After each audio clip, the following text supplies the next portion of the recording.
now obviously busy offseason getting ready for baseball as well. Your attention shifts to 2024. And after a massive 2023 rookie season, what would you say, Gunnar, your personal goals are for 2024? Maybe your personal and team goals. Yeah, team goal is definitely to make a World Series push. I mean, we got the taste of playoffs, and I mean, honestly, that's what I want to shoot for every year.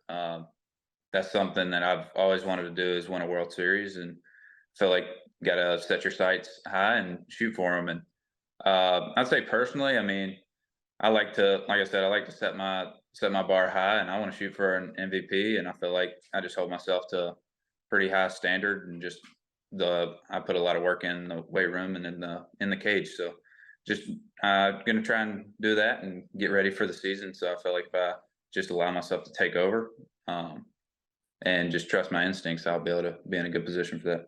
Well, I don't know anybody that's listening is going to doubt you because a couple months ago I said who's going to be the 2023 AL Rookie of the Year, and you said Gunnar Henderson's going to be. And fast forward a couple months, and that was absolutely happening. So, what would you say?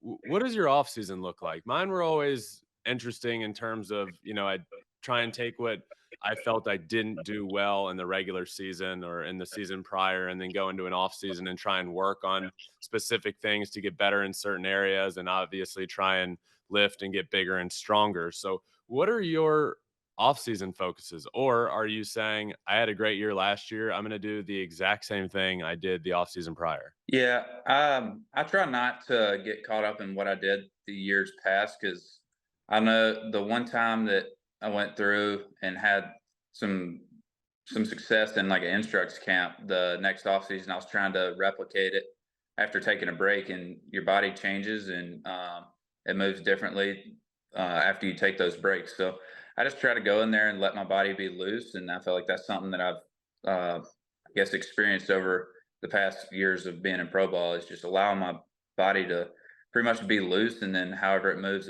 And I try not Yeah. to replicate something because usually it's not going to be the exact same movement, and you're sitting there and chasing ghosts essentially, and Yeah. going down a rabbit hole that you might not ever find what you were looking for. Thinking back on your last season was, I mean, it was such a good year. In the end, you look up and obviously AL unanimous rookie of the year, but it wasn't the easiest beginning of the year for you. It was a sort of a struggle at the beginning of the year, and then at a certain point, you've seemingly figured it all out and went on to have a great year and be super successful and helpful to your team. And a big part of the reason the Orioles finished with the number one seed. Looking back on that time at the beginning of the year, how would you say you were able to flip the switch and have the year you did? Was it something you just stuck to your game plan and said, I know eventually it'll turn around, or was there something that you found in your swing or in your approach or mentally that you were like, I need to fix this, and you did?